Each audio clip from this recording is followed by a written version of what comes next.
All right, guys, before we get started, like, share, follow, subscribe. Don't Be Sorry, Be Better, Season 3, Episode 5. I got a real treat for you. Look who's back. Oh, look who it is. Oh, It's been so long. Where the hell have you look who it been? is. What's happening? What's happening, buddy?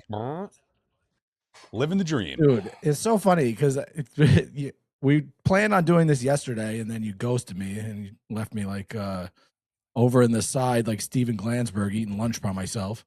And then today you're like, all right, you call me and you're like, let's do it right now. So I'm like, all right, I get all excited to do it. And I'm like, oh, thanks for edging me. It's like 30 minutes. The customer comes in. I'm like, what's this guy doing to me? And I had like two highly autistic people come in too. So they were just like stimming out. Yeah, this shop is just like a beacon for autism. They love it. They're like, look at all these things. Look at all these things. Can I touch your coins and your things? I'm like, oh, because God. there's so many things in there. Oh, there's so much stuff in here. Well, I miss you, buddy. It's been so long. I've been trying to keep the wheels going without you, and it just doesn't feel the same. I know. We got to start doing this regularly. Yeah. And, I finally got this awesome place. We could just have the coolest background for an actual podcast. If we could live in the same to place and do it in person, that would be ideal. But unfortunately, life does not allow that yet. But I think we're getting closer because I'm about to have a complete psychotic break and probably blow up my entire professional life. So, we're always on the cusp. Why not? Of destroying everything. Well, light it on fire. That's what I say. I mean, light your whole life on fire. In the interim, I planned like some good shows. Like I have a bare knuckle FC fighter coming on, and then I have a guy who just got signed by Dana White's Contender Series. That's cool. So in the next like month, I'm gonna have both of them on. I didn't really want this to be like an interview platform because I really like our old clips are the best. Like all like the funny shit that's just like off the cuff for like both of us is like way funnier, but like it just kind of like opened up now that I do that radio sports show, and they're just like, there's like an avenue for it. It's the evolution. It's the evolution of things. Why not? You can only tell fart jokes so many times, you could still be funny and have an interview with people, I guess, right? Yeah, I mean, I get like the oddest opportunities. Like I got an email, from a book club like asking if I would be interested doing audiobooks for like romance novels. I was like, what? You should like, oh no, it's a nationally like syndicated like book club. And I was like, okay, but I was like, why romance novels? You want me to read smut books? So I'm like, I mean, hey, listen, if they got a chapter about double teaming, let me know. We can just do it together. I've always wanted to be an erotic odd novelist. chapters. I'll have the even chapters. I was like, it's so random. Tristan forced Miranda to her knees. Yeah. So it's so funny. I was like, that's so random. I was like, I would absolutely do it. And I was like, why not? Why wouldn't I? Do they pay you, or I don't know. I haven't motherfuckers want things for free? Got the initial. I answered the email, and then I'm like waiting to schedule like a follow-up meeting. I've just been like too busy to like do it, but I want to get like an idea of like how that works and what platform it like goes on. Because like, great, you have a book club, but like, you pick the book every month and I read it to you. Is that how that works? I'm like, I don't know. It feels like pretty like cucky. I'm like, you just like read it to women as they flick their beans and like, like, I'll reread that sentence again. Yeah, again. Yeah. Read it harder. Yeah, I've been like just obviously going through the wildest version of how that could possibly like go, but like that's clearly amazing. It's going to be something completely normal. It's not that weird, I would guess. Like it's just like, okay, like here's your chapters for the week. You got to like read these chapters per week or whatever. So that's a dream. I would love to. That's a dream to just do voiceover work. I'd love to do that. I had a woman in here yesterday. She was like selling coins. And I had my guy in the back doing Whatnot streaming. And she's like, do you guys have a podcast going on right now? I was like, no. I'm like, I have a podcast. Yeah. But it's Whatnot streaming, And she's like, oh, I'm in radio. I was like, you have a great voice. She had this really awesome radio voice. Yeah. And she's like, you too. She's like, you ever do any voiceover work? I'm like, oh God, no. You're like, I'm looking for representation, actually.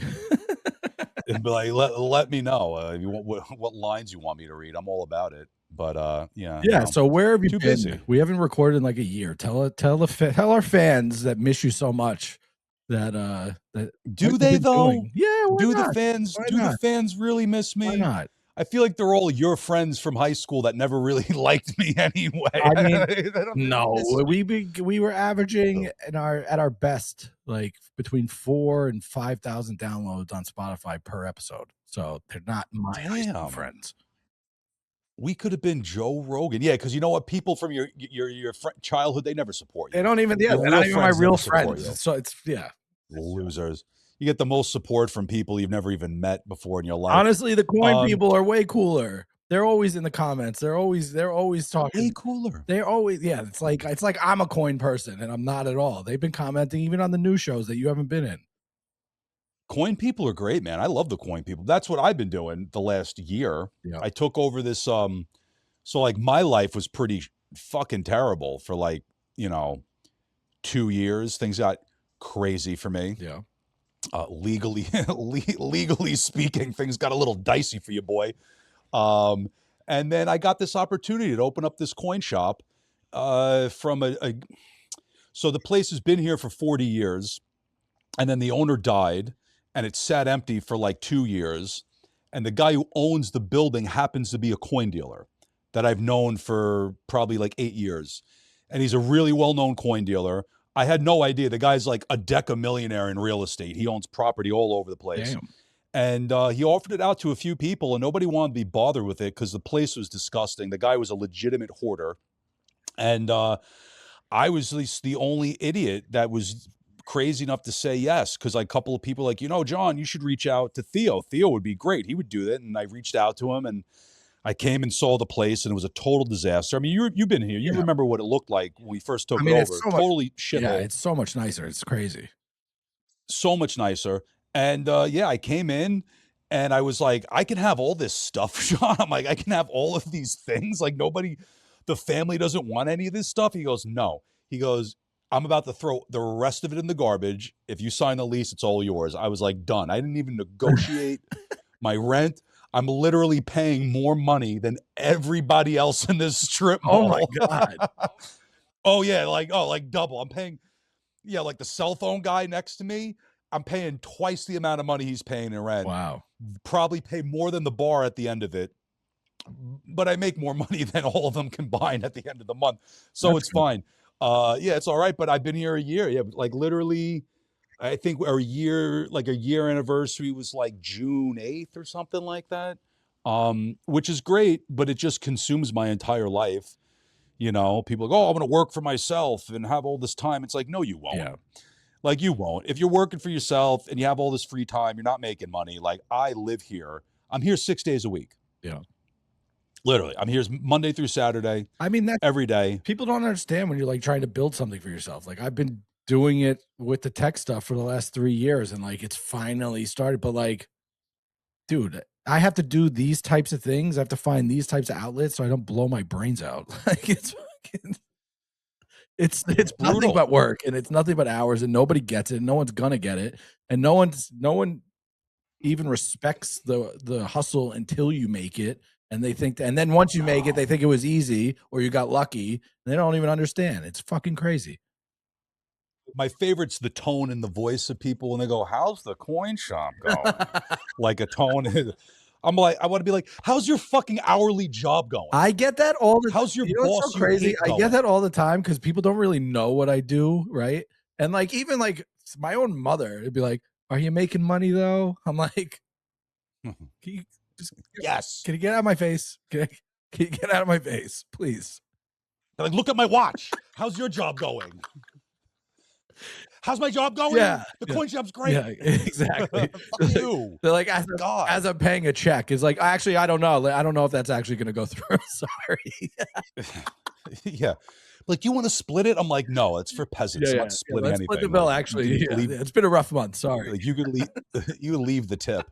Luckily for me, like this place is just like a second home, and I have all my cool things here. You have so many. So it's just kind of like, Yeah, it's just kind of like it's like a man cave. Yeah. Pretty much, that people walk in and sell And your me girl's shit all the supportive of time. it, so you get to collect even more things. It's awesome. She's great. I mean, if it weren't for her, I probably wouldn't have been in here. And the way this place looks, it wouldn't look like this if it weren't for Devin. Yeah. Because I would, if it was just me taking this place over, it would still pretty much look the same. Yeah. Like I would have replaced the ceiling tiles because I got the rent credit for that. Right. But like all the organization and the painting and the things on the wall, this place would still be covered in a half-inch of dust if it weren't for her, man. Like for real.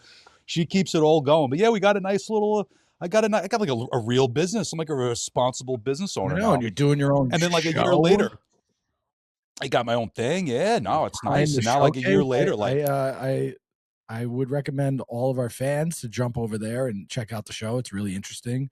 He's had some good guests, and you know, you learn more about the business. If you're not in that world and you're not in the collectible world, you should definitely head over there and check it out. It's definitely worth a listen.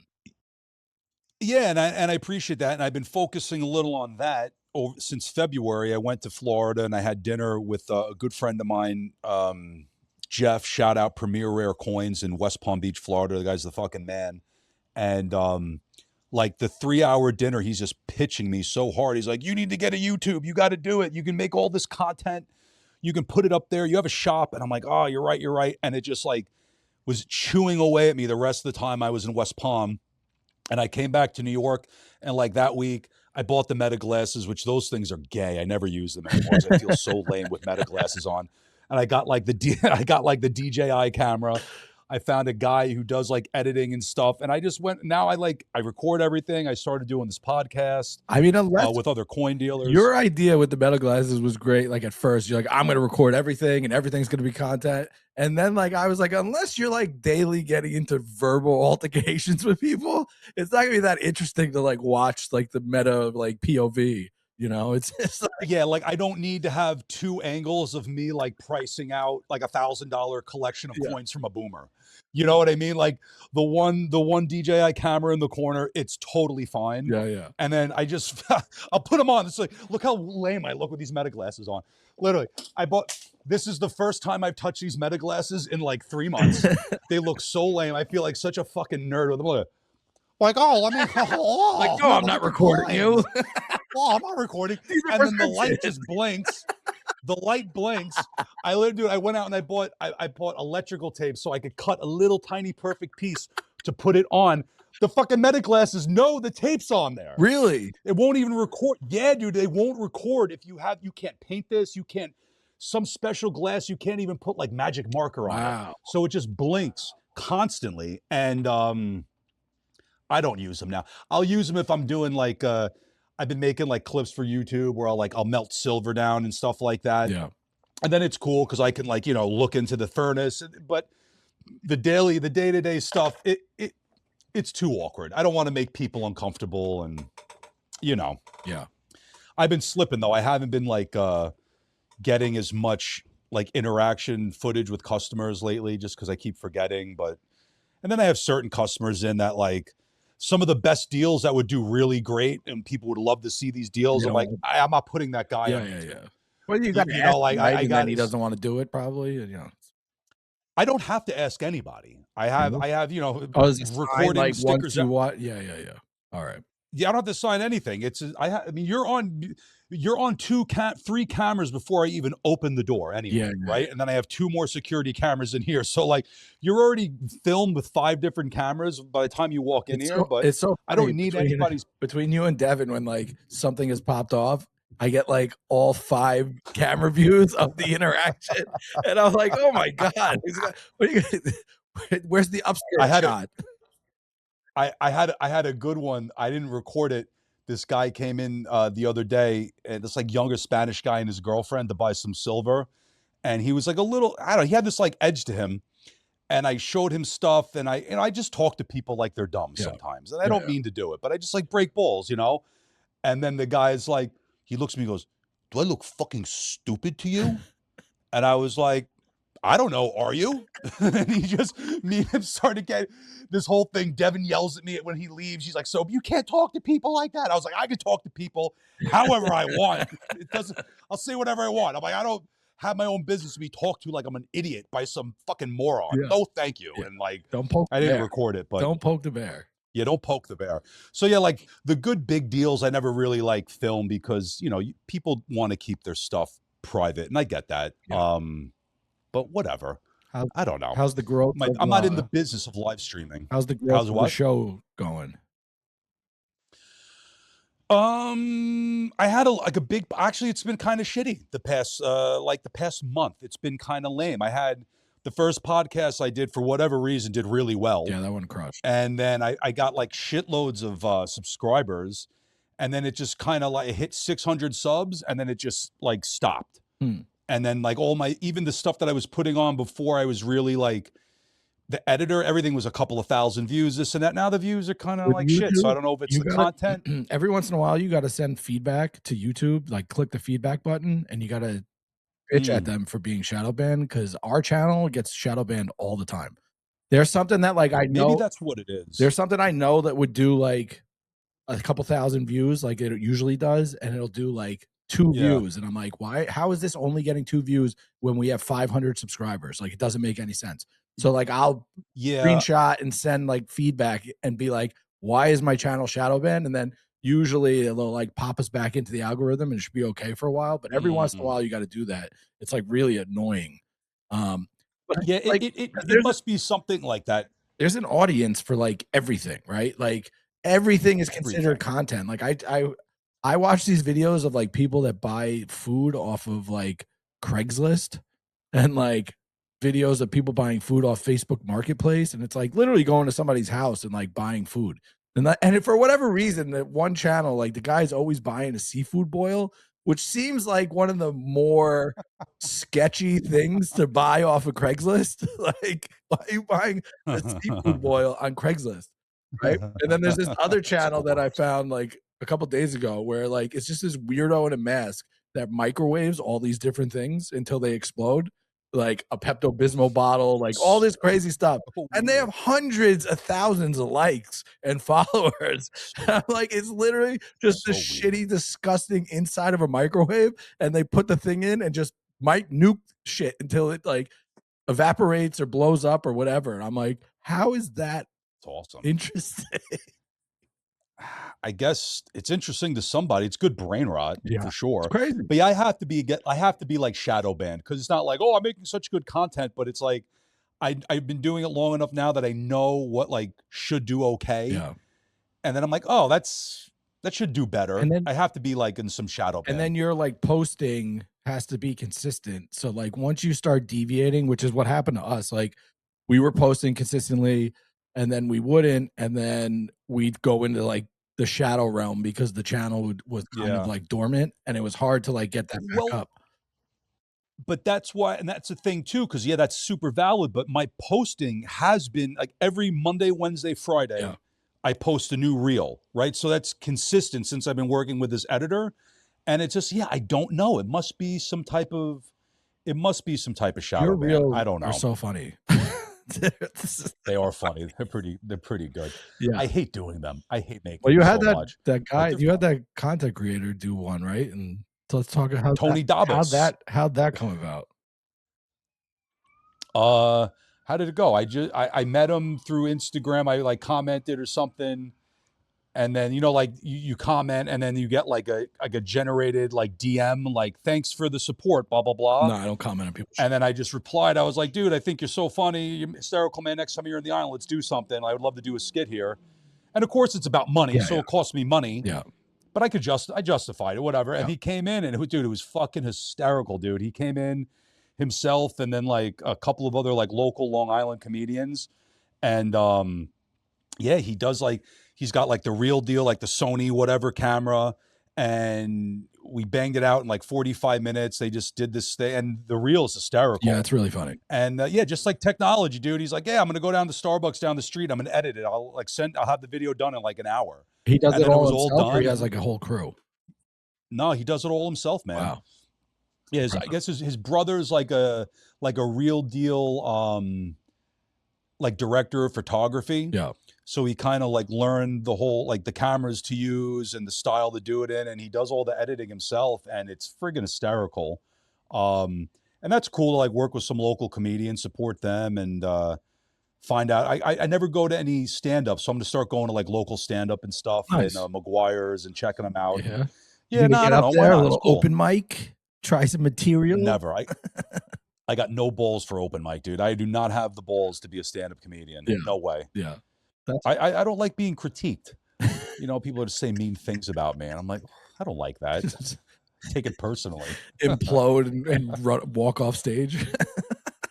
Yeah, and I don't really think the general public would think I'm that funny on stage. Like, what am I going to do? Go on some like rant about something? People just be like, this guy's an asshole. That's how I feel. I just feel like I'm more like conversationally funny than like comedically funny. I don't. It's like I'm good with like I had these guys in a conversation. Yeah, like I had these guys in, you know, these comedians. Like one's a professional comedian, some are like just trying to get there. And I'm rapping with them. I'm making these guys crack up. Yeah. I'm like just as funny as any of these comedians in my shop. Yeah. But I can't put it on paper. Yeah. And I can't like make a bit out of it. And it's not for me. I'd rather be a fan of comedy and I'd rather be friends with comedians and be like, that guy's funny, but I'll never go on stage. Yeah. I'd rather just be a fan. Makes sense. It's better that way. Yeah, it's better that way. And I got shit going on. What do I do? Be a comic? Pass. Yeah, big pass. You're doing fine. You're doing great. Yeah, things are fine. All right. So let's talk about some of the things that you've bought recently. What's one of the best things you've bought? What did you get roasted on? Let's hear about it. Let's hear about these things. You want to see something cool? Yeah. I don't know. You want to see something cool? I mean, you want to see Third Right beer steins? You have Third Right. Can we show? Yeah, I guess we can show them. I don't know. I don't think. Do you know what the Third Right is? I do. Yeah, can we show Third Right beer steins on here? I don't know. Will we get shadow banned on YouTube? Is it going to have like the symbol on it? I don't. Yes. all the symbols. I don't know if we can show it then. That's the coolest thing that you bought recently. I mean, it's cool. Like, I don't know. What do I got here? We'll do a little tour. You want to see something? Yeah, let's get the tour. Yeah, look at the things, all right, so folks. Look at the things. You know, in Batman, the second one, which I think is the best one, with Michelle Pfeiffer and Danny DeVito as the Penguin, right? Yeah, killer. Christopher Walken's the mayor, right? Christopher Walken, right? And you know where Oswald Cobblepot, he's running for mayor and he's doing his whole speech, right? Yeah. And behind him are these posters, like these giant Oswald Cobblepot posters. Yeah. That's the real one from the movie. Get out That was of here. actually that's from the Batman movie. That's crazy. That's fucking cool. That's not cool. not for sale, right? That's in the private collection.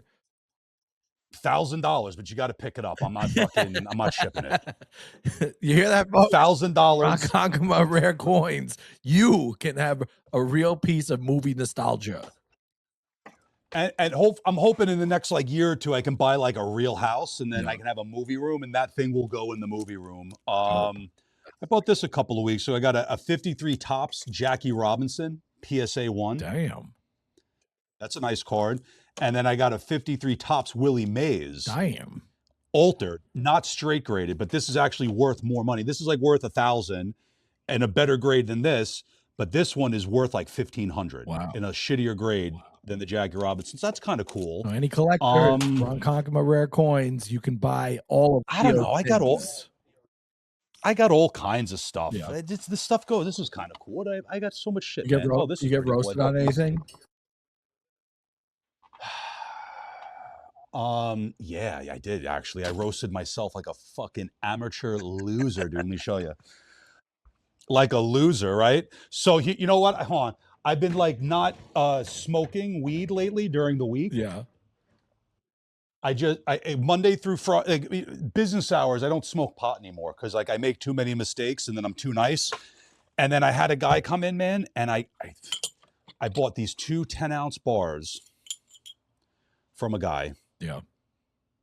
and they were in the wrappers, like the way they come wrapped up.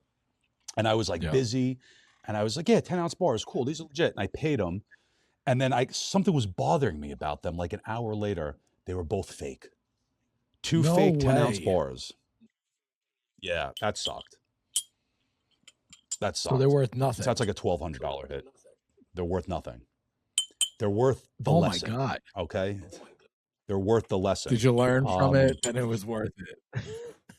Yeah, like a total dumbass. All I needed to do, it's not like, oh, how do you need a special machine? Like, no, dude, all I had to do was throw the fucking thing on a scale and I would know it's not real because it should weigh 10 ounces, but it only weighs like 9.25 ounces. Like that's oh my God. fake. Like an idiot. Total idiot. Like total amateur mistake. I'm embarrassed. Won't even admit it to people. Well, I don't even admit it to people when I show them I have a counterfeit coin collection that are going on. Yeah. I don't even admit that to people when they come in to the shop. I'm like, oh yeah, no, I knew. I didn't know. I was an asshole. So if someone comes in and wants to sell you bullshit, you keep it and tell them to get out? How does that work? Well, technically I should keep it. Like it's like a responsibility to like take that stuff out of circulation. Yeah. I tell them, I'll offer them some money for it. I'll be like, I'll give you a couple of bucks. And because I have a whole, this like all the counterfeit coins that have come into the shop since I've opened the shop. Yeah. Even have like counterfeit money, like actual real counterfeit, like 20s and stuff like that. I should keep it. I offer them money for it. Some people keep it. Some people give it to me, but it's a fine line. Cause like people come into a coin shop and they just assume you're going to like rob them anyway. Yeah. So like, and I feel like, oh, if I was trying to convince somebody it's fake, that they're going to think I'm full of shit. Well, but I guess it depends on their motive, right? So if someone comes in and they know it's fake and they're trying to get one over on you, then obviously they're a little more defensive and stuff. But if you're educating them that this is why this is fake, and they have no idea, they're just trying to like make some money on it. And like, I don't know. I could see it both ways, I guess. I think most people don't know. Like I bought this from a boomer who had no idea. Yeah. This is a Silver Eagle, a 1 ounce Silver Eagle graded. Graded like here. So this is a PCGS holder. Yeah. They're like the big grading services. They do the cards, the comics, everything. And this is a fake one. So like you have to be careful. Like these get sold on eBay for like a really good deal. And then boomers buy them because they think they're smarter than everybody else, getting a great deal. And then they load up the truck because they all put it on a credit card and the credit card purchase is covered. So like you got to be careful with that stuff. I don't think most people realize they buy this stuff and then it goes into a collection, you know. So the guy that you bought the bars from, he had no idea? I don't know. Oh, you never told I don't know. I don't know. Yeah. I don't know. Don't have no idea. Yeah. Maybe he did. He probably bought them a while ago and thought they were fine. And then, you know, he owned it at, you know, $20, $30 an ounce, and then silver cranks up.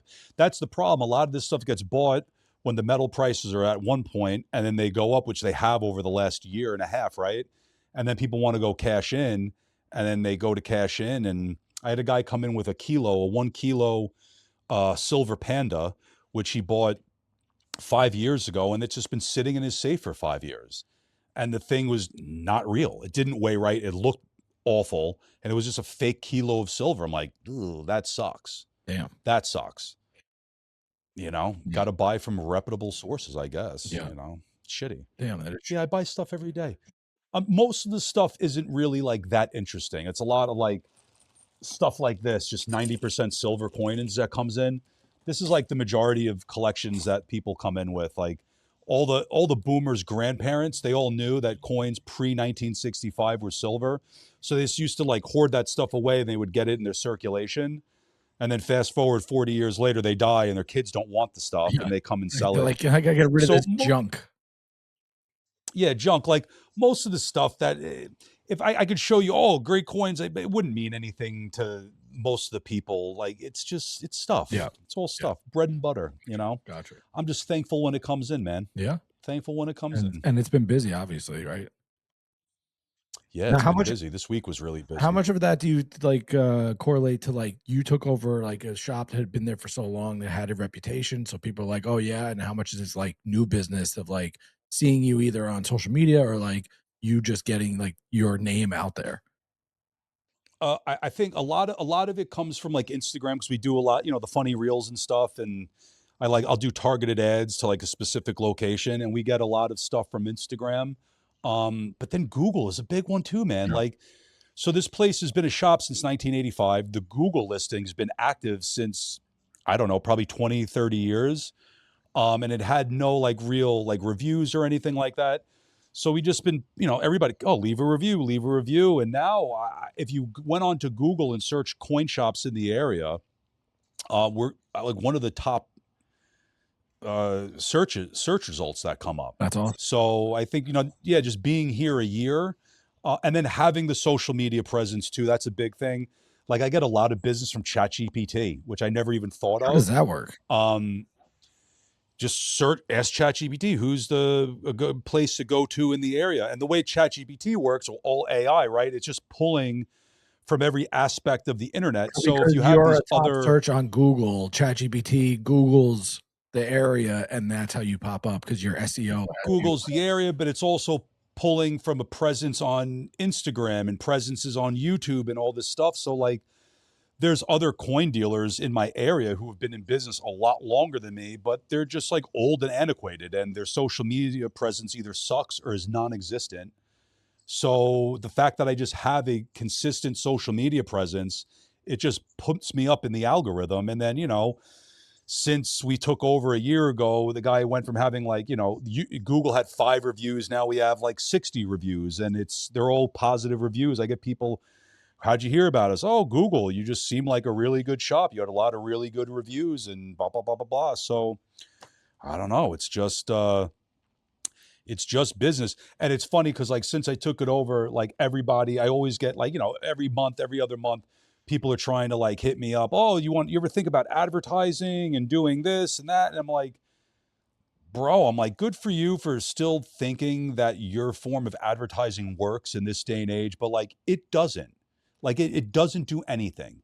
Like a circulating ad on a TV screen that's some diner or a grocery store, like it doesn't matter. Nobody pays attention to that shit. What's that? They don't.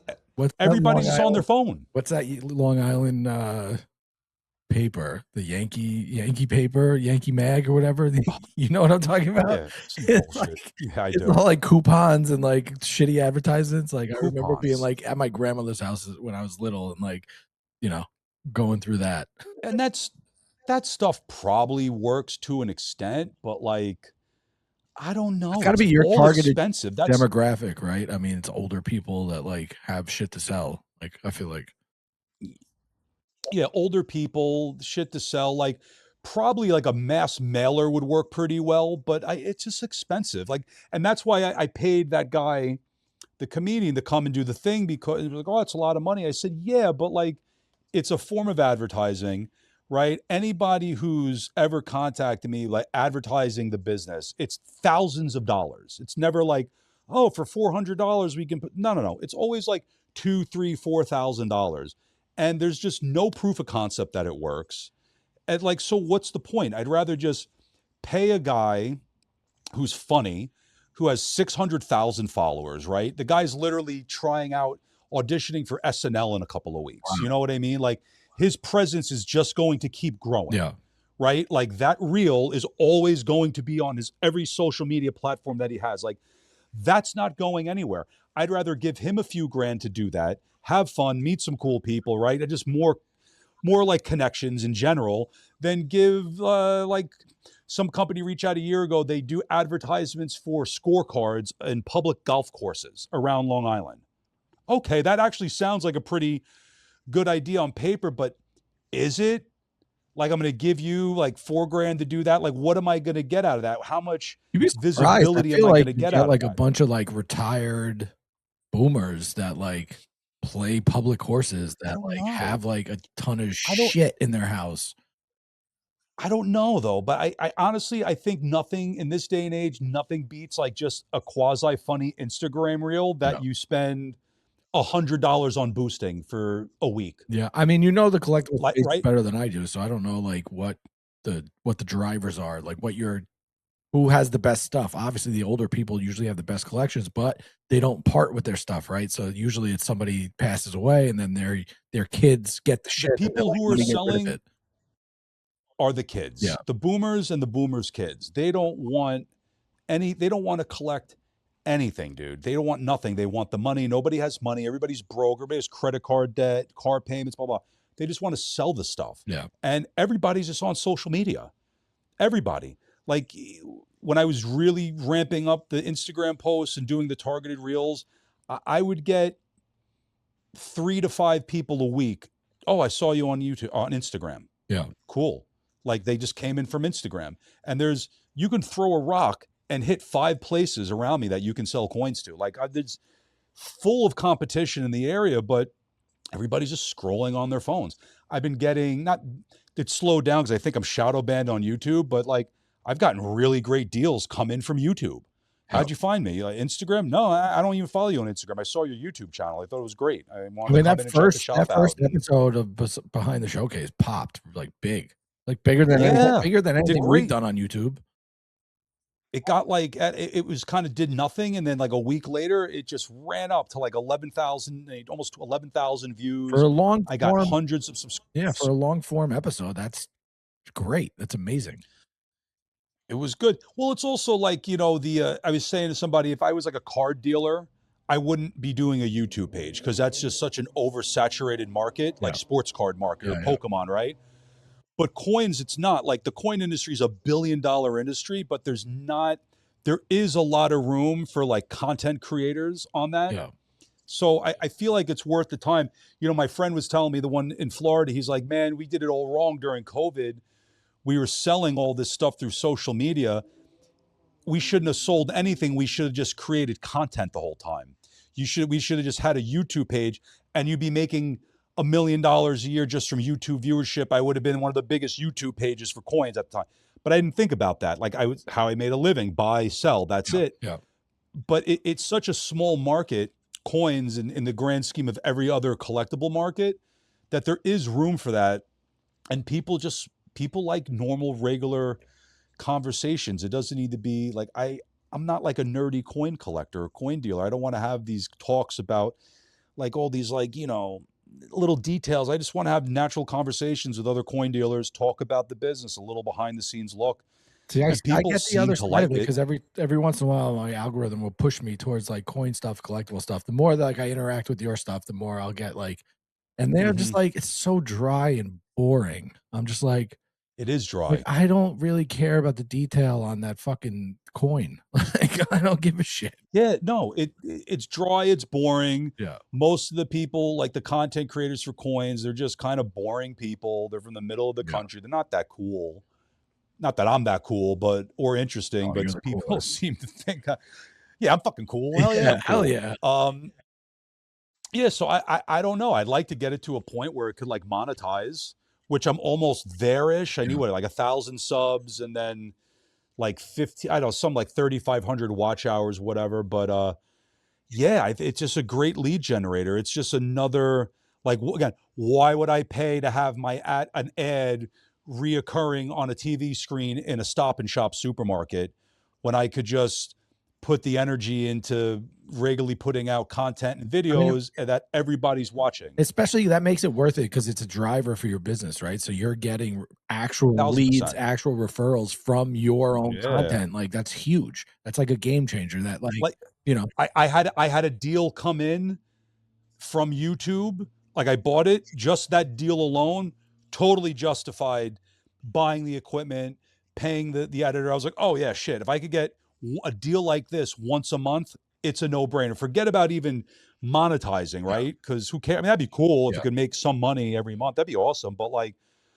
just to get out there, like nobody watches TV anymore, right? TV shows are watched a minute at a time. Everything people want, like reality TV. They just want to see inside another aspect of life. There's no attention span anymore, right? I mean, everything's like instant gratification. Everyone wants that, like, to satiate. If you have a clip longer than a minute, yeah, nobody wants it. They want to do it quick. They want to go to the next thing. Oh, I like this guy. Cool. What's next? They just want to constantly be feeding in this information. So yeah, it's just the future.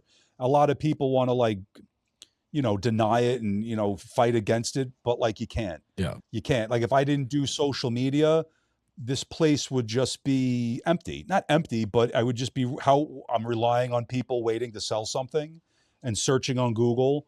And then hopefully they find me over the person who's spending $10,000 a month on Google advertising. Yeah. Like, it's super competitive, Yeah. especially my industry, like with jewelry stores. Like, we lose a ton of business to jewelry stores because the jewelers, they spend the money on Google ads and all that stuff. And you have to do it. It's a necessary Is a jewelry evil. store also a pawn shop, or are those two different things? Two different things. Yeah. And we lose money to pawn shops too, but I mean, people are just screwing themselves. AI is like pushing you when like people are searching for you is pretty freaking awesome, because the reliance on AI has like never been bigger. Like I do crazy. I do an op-ed every week. I'm going on week 20 for real work, and it's all like AI driven op-eds that I've been writing, and I like waste my time writing this thing out every week, right? And it's not easy for me, like, but like I take time, write it, and I get like really good interactions like off of like LinkedIn and stuff, and it's all for like work. It's all driving like people to me and driving people to like the company. But like people comment and like they don't read it, and they comment with AI, and then they get upset that I don't respond. It's like, if you are using, I could tell you used AI. I could see your like AI dashes in what you're saying. Like, it's so obvious that AI wrote this response. Like, I'm not even gonna like dignify like responding to you. And like people are like, see when I don't respond, I'm like, but like it's just more reliance on AI. So the fact that like that was my point. The fact that like your SEO is so good on the company that like when people searching for something in your area, you're getting pushed by AI, is like massive. That's a huge it's great. huge good thing. I had a couple come up. They live in Springs. Yeah. And they came up here, and you can tell when someone's like from the city and has a house, they just have that look. Yeah. And I was like, where are you guys from? You're not from the area, right? They're like, no, we're in the city, but we have a house in Springs. I was like, oh, how did you find me? And she's like, oh, ChatGPT. I was like, really? I had no idea. She's like, yeah, we just we wanted to go to this restaurant around here, and we put what's the best place to go to? And there was a guy in Center Reach who's like a competitor. And then there was you, and you were just closer to the highway. I was like, oh, I never even thought. And I use ChatGPT all the time through here, like research, things like that. And I never thought of using ChatGPT to be like, oh, I'm looking for a burr. Yeah, me either. I was like, oh, and I didn't even realize that's how it really worked. Like, the more presence you have on social media, the more you're going to get put through ChatGPT. And I'm getting recommended over people who are, quite honestly, much more qualified to be a coin dealer than I am. Much more experienced, much more knowledgeable.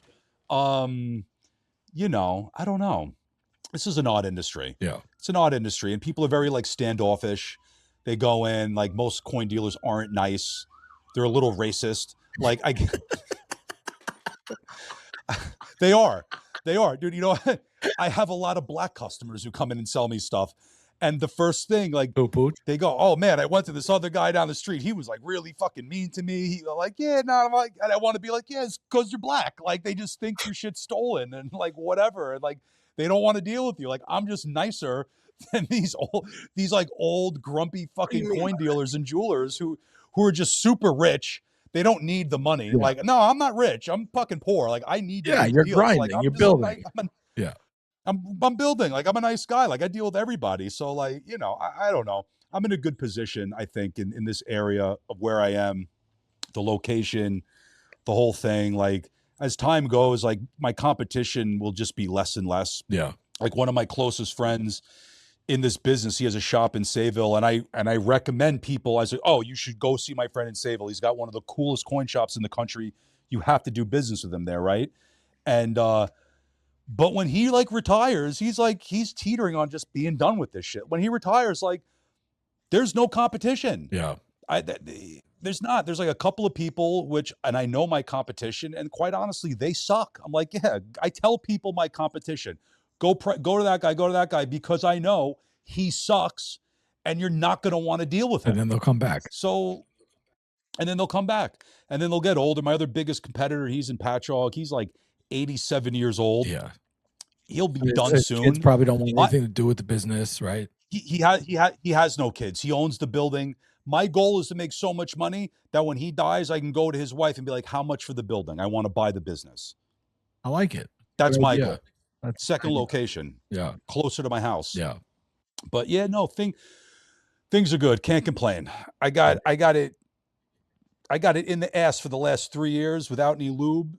It's fine. I had my shitty 7-year cycle. The next 7 years are going to be okay. Listen, I love to hear that. Things are good.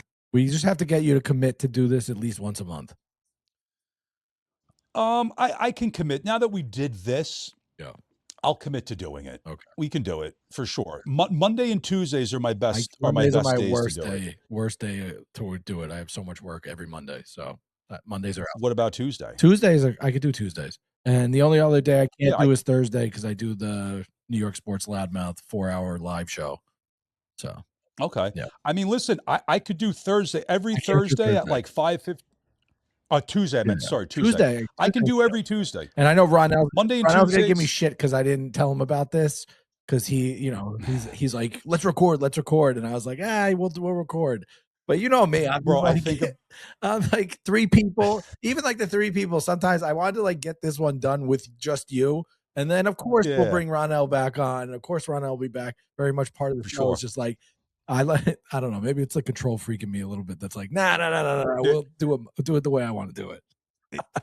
It's so funny, Ronell. I think about him all the time because like there's this guy, he's a customer of ours, really a customer of my friend who does the streaming for me on Whatnot. And his name's Jai. And I met him, I thought he was fucking Indian. He talks like an Indian. He's from Trinidad. Well, he's from Trinidad. He's from Trinidad. There's a lot of Trinidadians. So every time, and he comes into the like the live, and every time he comes in the live, my dude starts talking in a Jamaican accent. It's like, Jai, bless up, Jai, big up, He does, and I just always think of Ronell because he would get so mad. I'd be like, dude, it's like a Jamaican accent. Like, no, it's the same. And he's an Indian guy who sounds Jamaican. And everybody, my boy just talks to him like he's Jamaican. He starts speaking like patois. He's like, bumble clot, babe, bless up, pussy clot, Ross clot. It's like, dude, it's not the right country. It's not Jamaica. Completely it's Trinidad, dude. Completely wrong country. I think of Ronell every time, bro. I think of Ronell like every day when he comes in. It's so funny. So yeah, we should definitely do another one on Tuesday. I'll do it every Tuesday.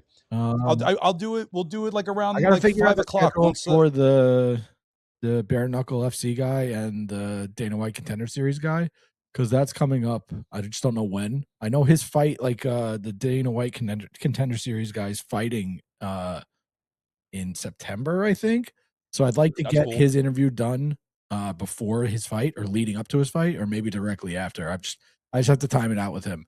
But that's going to be an awesome little interview. That's cool. I'm excited about that one. And then obviously the Bare Knuckle FC guy. So he does a lot of social media content. He makes like funny skits and stuff, and they're actually hilarious. Cool. He follows the podcast.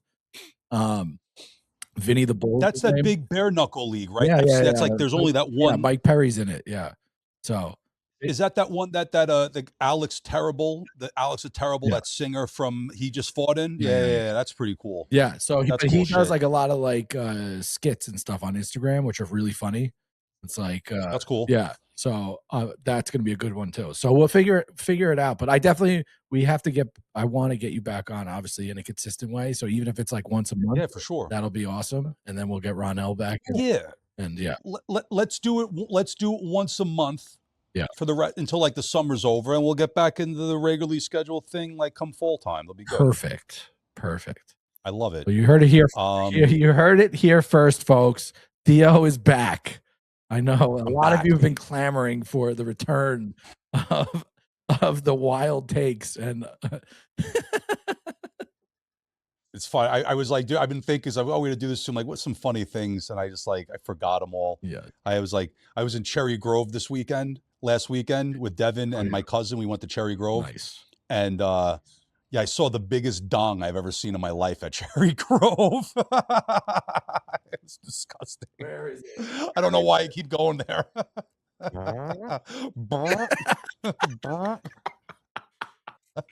Last time last time we talked about it on the show. It was the best time. You're comparing bushes and all the other stuff. This time, well, it's Fritz. Cherry Grove. Cherry Grove's funny. It's like you always see dong or boobs, but you never see bush at Cherry Grove. It's weird. That is weird. It's very weird. It's weird. It's a weird place. No kids though, so it's nice. I like it. Yeah. Bring kids there. Gross. Yeah. You can't bring kids there unless they're adopted. There's like adopted children at Cherry Grove, not like weird real kids. Weird. But yeah, so let's shoot to do it sometime next week. We'll bang it out. We'll do it up. All right, cool. All right. On that note, this is it. That's it. Like, share, follow, subscribe. Season 3, episode 5, the return of the prodigal son. And we'll see you next week. All right, buddy. Talk to you later.